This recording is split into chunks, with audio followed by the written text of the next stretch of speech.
Tres de la mañana. Las gotas de lluvia cantan esa melodía tan característica que se escucha cuando el tejado es atacado por la furia del agua. El cuarto es pequeño, pero con el suficiente espacio para que Marta y el Santo Cristo pudieran descansar tranquilamente. Entre aquella mata de cabellos dorados, las ideas parecían ansiosas por procesarse en el cerebro para ordenar a la boca salir aquellos pensamientos de muerte para con sus prójimos. Pues a pesar de ser el arquetipo de mujer religiosa, dentro de ella descansaba el maldito demonio. No por venir del infierno meramente, sino por todo aquello que en su mente parecía estar haciendo bien. Por otra parte, el Cristo reposaba sobre aquella gran cruz de madera que impregna la habitación de aquel olor tan característico de las iglesias. La mirada encajaba perfectamente hacia la cara de la mujer, haciendo figura de lo que ella hacía todos los días con sus semejantes. En su cabeza, una corona de espinas tan bien realizada que cualquiera que tocara aquella parte del santo perdería unas cuantas gotas de sangre, y sin embargo, ni una sola gota sobre su cabeza. La piel pálida, las muñecas y los pies sostenidas sobre clavos que alguna vez generaron problemas entre Marta y Isabel, cuando Lucila, la pequeña hija de su hermana, se hizo la pregunta: ¿si Jesús vive ahí? ¿Por qué lo lastimas así? Una gran cuestionante si me lo preguntan. Una pregunta como solo un infante que apenas tiene la suficiente estatura para subir una silla por su propia cuenta puede hacer. La reacción de Marta, la de una fanática religiosa cegada por la ignorancia. En ese momento hubiera deseado realmente tener el poder de Dios para abrir la tierra ahí mismo y hacer arder por siempre a la pequeña por el simple hecho de hacer aquello que nos separa de ser unos simples seguidores: cuestionar. A pesar de todo, el Santísimo Cristo estaba tan bien cuidado que ni una mota de polvo reposaba sobre él. La luz de los truenos ocasionados por la tormenta eléctrica que furiosa parecía querer acabar con el pequeño pueblo de San Ángel lograba hacer resplandecer su pálida piel. A pesar del ruido, la mujer gozaba de un sueño de calidad, aunque esa sería la más codiciada de sus noches, pues aquella sería la última en la que sabría lo que significa descansar sin que el mismísimo infierno ardiera en su alcoba. Domingo, 5 de la mañana. El mismo canal religioso, sintonizado en la televisión mientras prepara el desayuno, dispuesta a llegar temprano como cada semana mientras bebe café. Toma una ducha preguntándose si el agua realmente puede limpiar todas aquellas veces que se acostó con un hermano de la congregación.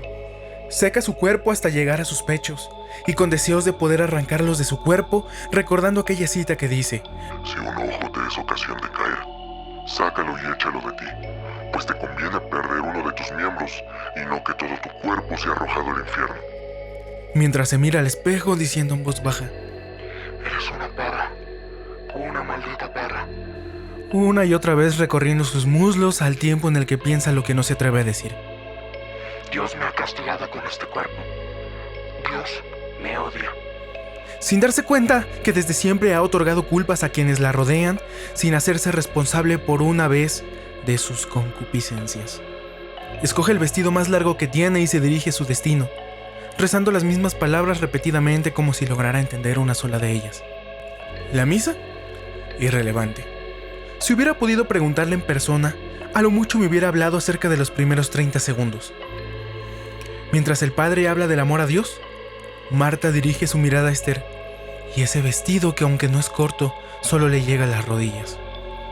Se dirige a Concepción y comienza la masacre verbal. Una dicotomía entre el bien y el mal comienza dentro de las paredes de aquella catedral. Marta no ama, odia. Su amargura es tal que es imposible que pueda observar lo bueno de los demás. Con la daga de su lengua, desnuda de a poco a la muchacha, solo para recorrer lentamente sus tobillos hasta llegar a su entrepierna. Cada centímetro es opacado por la sangre. Comienza por un dedo, hasta que no queda ninguno. Después, va por las manos y los pies. Continúa por brazos y piernas, hasta dejar una suerte de carne sanguinolenta que no puede levantarse. De su alma, no podemos decir algo bueno. Arde despacio, pero a fuego extremo mientras se incrementa gradualmente la brasa, y el sufrimiento de alguien que sin querer aparentar ser una santa, jamás conoció la hipocresía. Terminando aquel desagradable festín, se acomodan y se disponen a escuchar lo que el sacerdote tiene para decir. Muy tarde. 40 minutos se pasan volando cuando tienes que masacrar a alguien. Ese domingo, Esther se despide cordialmente de ambas murmuradoras, mientras que con una sonrisa más forzada que la camisa de Concepción, devuelven la despedida agitando la mano con la que hubieran deseado quemarla. El pan de cada día de Marta no era Dios ni su palabra, era el pecado de sus semejantes, sin querer darse cuenta de su situación actual. O quizá lo hacía para no sentirse tan mal con la asquerosa y maldita vida que ella llevaba.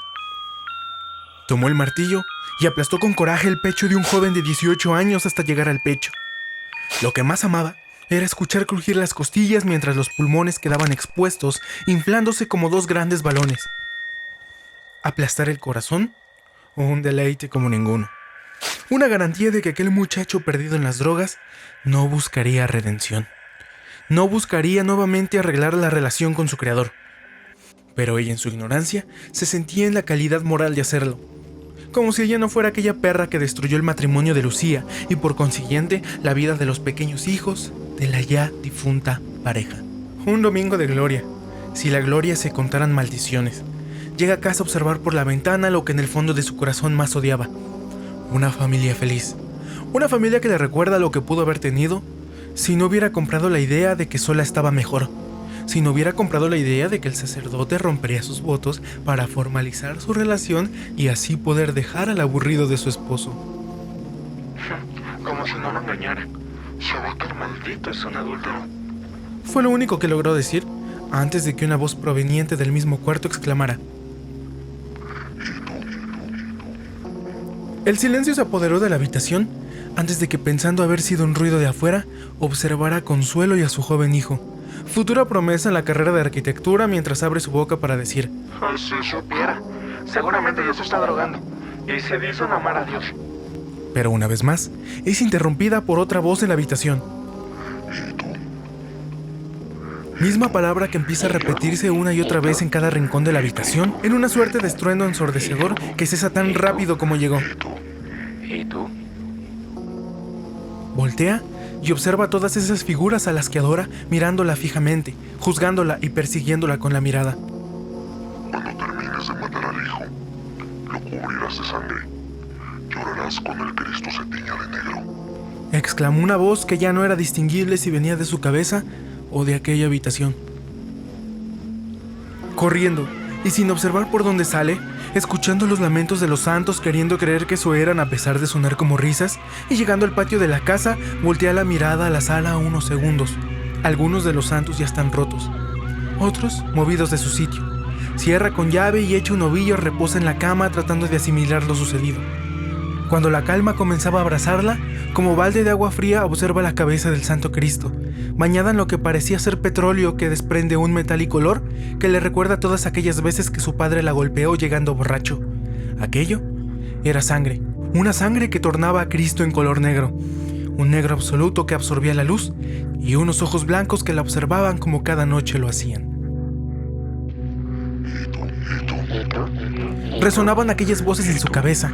Ya no sabía si venían del mismo sitio de su mente. Cuando quiso hablarlo con alguien, las palabras le hirieron como daga al corazón. Seguramente te estás drogando de nuevo. Solo espero no vuelvas a robarnos para comprar como acostumbrabas a hacer. Cada palabra clavándose un poco más en su pecho y desgarrándose hasta el último centímetro del tórax. Aunque las voces cesaron unos días, aquel color negro en el Cristo no desapareció con nada. Por más que Marta intentó, no hubo producto capaz de borrar aquello con olor a sangre. Quisiera decir que todo mejoró, pero cuando su campaña de odio volvió con su hermana como víctima, la sangre también lo hizo. La pobre había sido golpeada por su marido, sin ayuda y sin consuelo. Acercándose a su hermana, Marta, como la murmuradora experta que es, se centra en todas las veces que le dijo que se fuera, echándole la culpa y como cereza sobre el pastel, diciendo: a la iglesia no se falta ni un domingo, sea cual sea la situación. A ver si haces las cosas bien. Por eso Dios te castiga, por no ser suficiente. Seguramente estás pecando. El festín de sangre se vio reflejado esta vez llegando a casa. El olor a podredumbre y sangre fue peor. Las voces también. ¿Y tú? ¿Y tú? ¿Y tú? ¿Y tú? ¿Y tú? ¿Y tú? ¿Y tú? Repetían con fuerza, y estoy seguro que se escucharían aún más fuerte si la puerta no estuviera cerrada con llave. El origen del hedor, su habitación. Aquella pálida piel yacía perdida en al menos la mitad del cuerpo, llegando hasta la cintura, que quedó hundida en aquel negro. Pero eso no fue lo que más la alertó. Esa noche, entre la tenue luz de la luna, juraría haber visto que el Cristo movía sus manos y cabeza en un movimiento tan sutil que verlo en la oscuridad era confuso. No sabría explicar con certeza qué la perturbó más la mañana siguiente, si los gritos incesantes de los santos o la voz que en su cabeza juraba ser de Cristo, hablándole a través de aquella figura. Tienes la misión divina de hacer que se cumpla la ley, Exclamó el Cristo. 11 palabras que no pararon de resonar en su cabeza hasta el último de sus días. Por otra parte, nada parecía ir fuera de lo normal, hasta que al querer tomar un respiro de todas esas voces la observa. Una joven de cuerpo escultural que aparentaba llevar una vida normal, y hago énfasis en la palabra aparentaba del verbo pasado, pues la manera en que desapareció tomó por sorpresa a todo el pueblo. Los rumores tampoco tardaron en llegar. Seguramente se fue con el novio. Mencionaban algunas personas sin una pizca de compasión por los pobres padres quienes, desconsolados, decidieron terminar con su vida saltando del mismo puente en el que la encontraron semanas después en avanzado estado de descomposición. Miles de rumores y versiones se esparcieron por el pueblo, mas ninguno de ellos cruzó por su mente la idea de que Marta estaba comenzando a servir al Cristo Negro. prostituta, ramera.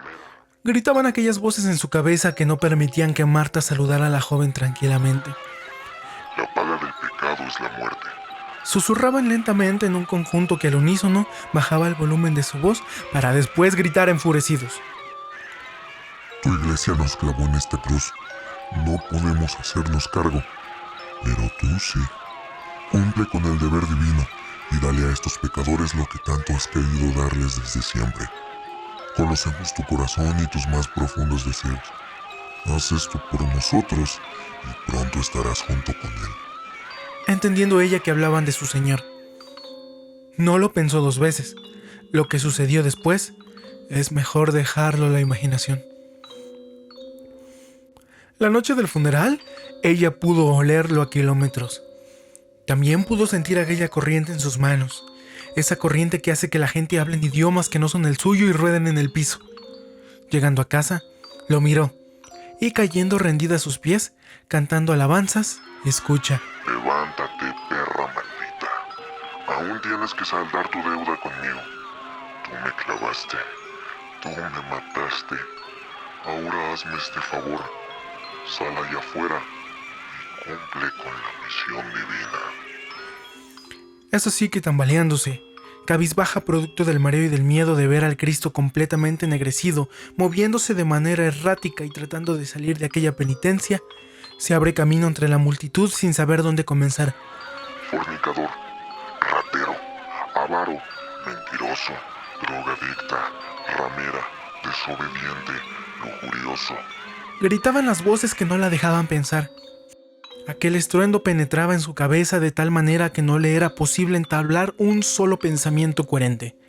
A pesar de estar a unas calles de distancia, los gritos de dolor del Cristo Negro se escuchaban perfectamente. Hazlo. Hazlo. Gritaban todos. Con el poco raciocinio que le quedaba, decide regresar a casa e intentar dormir, hacer como que no pasaba nada. Quizá el estruendo de aquella tormenta enfurecida sería capaz de atenuar los alaridos de los santos. Pero no fue así. No hay paraíso para ti. El verdadero cáncer eres tú. Repetía aquella gran figura negra. No hay Dios. No hay paraíso. No hay salvación. Al menos no para ti. El vodka tampoco fue de ayuda para aligerar aquel estruendo vocal ocurrido en su cabeza. Es así como decide tomar al Cristo. Carga aquella pesada cruz que tanto le costó colgar, con la distancia adecuada para que no la muerda, pues la boca es lo único con la que la puede lastimar, fallando en ocasiones y siendo lastimada de distintas maneras. Abre la puerta que por tanto tiempo permaneció cerrada y siente la mirada de todos los santos que permanecen callados en esta ocasión. O al menos así fue, hasta que mirándose al espejo, los gritos comenzaron. De su piel, como tatuajes ardientes, marcaban las palabras de una gran cantidad de pecados. Pecados de los que tanto acusaba a los demás. Tambaleándose con la poca fuerza que le queda, ata una cadena a una piedra y a otro extremo su cuello. Sin pensarlo dos veces, sostiene al Cristo negro en un brazo, ya sin importarle que la muerde de un costado. La devora lo más que puede, mientras la maldice, en maneras que no podemos ni imaginar en este plano terrenal. Lentamente, empuja la piedra con una pierna, contemplando el destino que le espera a ella y aquello que decidió usar la imagen de Cristo para llegar a su psique. Quizá era Cristo, quizá un demonio, o quizá una mala jugada de su cerebro. Esas preguntas nunca tuvieron respuesta alguna para Marta, quien en busca de descanso cae a aquel mar situado a un lado de ese pequeño pueblo costero de San Ángel. Sin marcha atrás, y aunque hubiese querido arrepentirse y salir, ya no le sería posible, pues la piedra era realmente pesada, pues las heridas en su costado izquierdo no le permitían moverse debido al dolor, y pues el Cristo negro la abrazaba sin oportunidad de mover los brazos. Su castigo realmente nunca cesó. ¿Has escuchado hablar de aquel pasaje de la Biblia que dice que todo lo que respira alabe a Jehová? Pues el lugar a donde fue Marta es un lugar donde Dios ha preferido no mirar. Es un lugar donde nadie, por más que se arrepienta, puede alabarle, y por ende, nadie puede respirar. Es de mi desagrado decirte que el castigo de la pobre mujer jamás terminó, y a día de hoy le siguen quemando los pulmones, producto de la falta de oxígeno, atada a esa piedra y siendo atormentada por el Cristo negro.